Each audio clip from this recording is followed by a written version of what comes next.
Ako ste mislili da Srbin i musliman ne mogu da sede i lepo razgovaraju ili da je to nemoguće kada su u pitanju navijači Zvezde i Partizana, onda ste pogrešili. Dokazat ćemo vam u ovoj emisiji da je mnogo lepše kada zajedno pričamo o svemu onom što nam se dešava. Vladika Stefan Šarić, starešina Hrama Svetog Save, ugostio je muftiju Mustafu Jusuf Spahića. Razgovarali smo o aktualnim temama, a sledeću kafu popili smo u džamiji.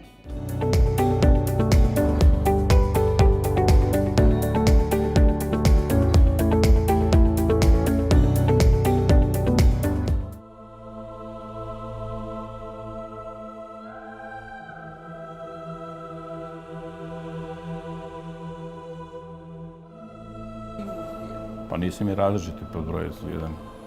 Možda ste vi našli pogrešne ljude za različitost.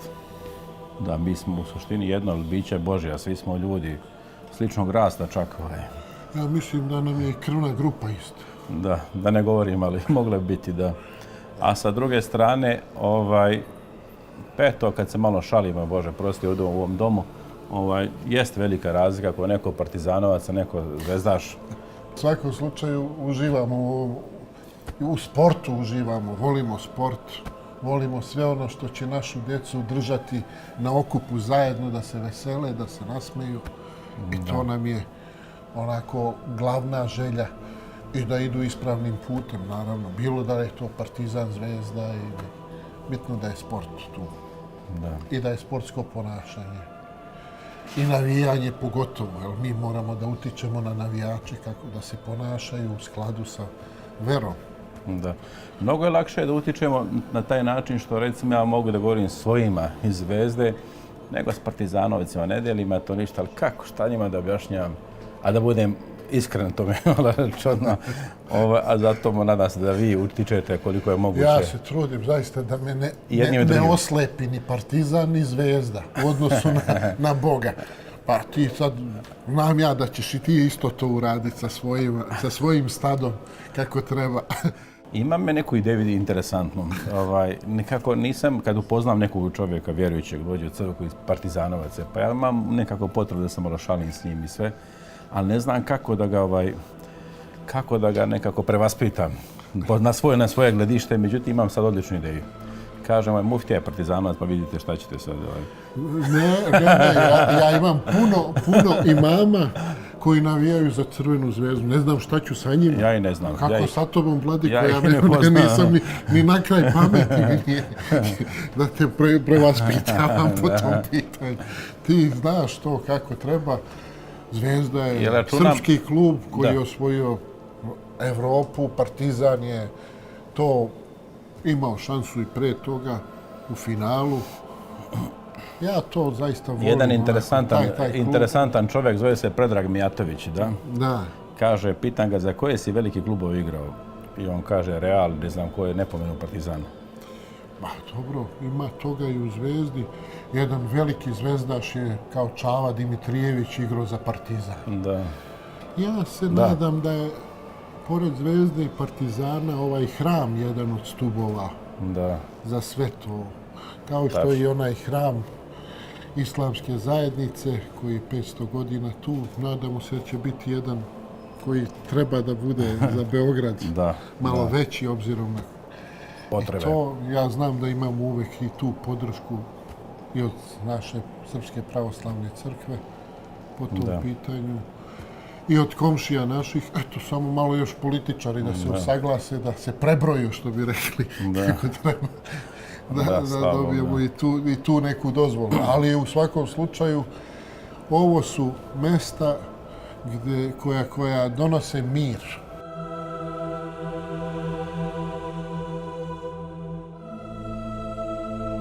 Pa ono što je interesantno, vi kad govorite, zaista, najiskrenije govorim, najozbiljnije, kada slušamo kako u medijima govore o našem jedinstvu, ja vidim 155 razlika. Mi smo daleko bliži, jedinstveniji ljudi vjerujući bilo koje religije sveta. Vjerujući čovjek je daleko bliži sa drugim čovjekom nego neko univerzalno jedinstvo koje se pokušava nametnuti. I možda je interesantno, ja sam svim korijenima iz Bosne, da kažem, vi imate korijene koliko znam, mi smo ovdje se sreli, upoznali, na Vrbasu su naši preci odrastali i to je nešto što je jako blisko i jasno i na prvu što bi rekli danas ovim rečnikom smo kliknuli i to je logično i normalno i to je ljudski i to treba da se i govori i da drugi ljudi znaju, ali šta je interesantno, tamo gdje sam ja rođen, gdje sam ja živio 90. godina, nije pitao niko dva neka čovjeka kao što smo nas tamo, kako ćemo da živimo, nego su upravo senzacije svetske i medijske svakakve su učinile da su tamo ljudi ginuli. Kako je rekao Vladika, mi nikad između sebe nikad nismo imali probleme. Razgovore, uvek smo imali plodotvorne razgovore, bratske pre svega, znajući i ja kao musliman ko je bio Isus i on kao hrišćanin ko je bio Muhammed, a zajedno jednoga smo slavili uvek. U medijima su nam stalno to znali da prevrću ti ovog Boga, ovaj onog Boga. Mi smo uvek se vraćali na monoteizam jedan. I to je ono što i želimo sa ovog sveta da proživimo na taj način i da s njega odemo na taj način. Da. Voleći jedni druge, voleći Božja stvorenja koje nam Bog daje. Niko nam drugi ne daje jedne druge, nego on. Voleći vas. Ja sam, tako je. Šalim se. U svakom slučaju, Bogu dragom, hvala na ovoj milosti. Ovo je zaista milost, pogotovo ako predstavljamo najveću populaciju u ovoj državi, zajedno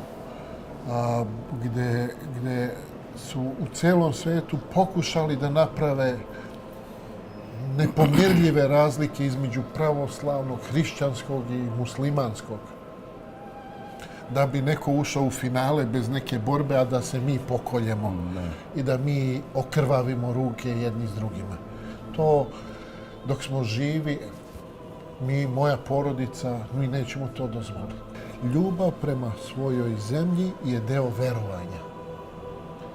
I mi volimo svoju zemlju, ne želimo joj zlo, ne želimo da iko manipuliše, pa kakav god. Ako vidite da se okupila neka masa ljudi, ajmo da resetujemo priču, da se vratimo njemu, da vidimo da li je on zadovoljan. A svakako ćemo ovu lepotu našu nastaviti da širimo i kod mene ovih dana, kod mene I da Bog da ovakvih sličnih nekih emisija iz nekog ugla ima što više, da se vidi to, da je to naše prirodno stanje, nije nešto pripremljeno.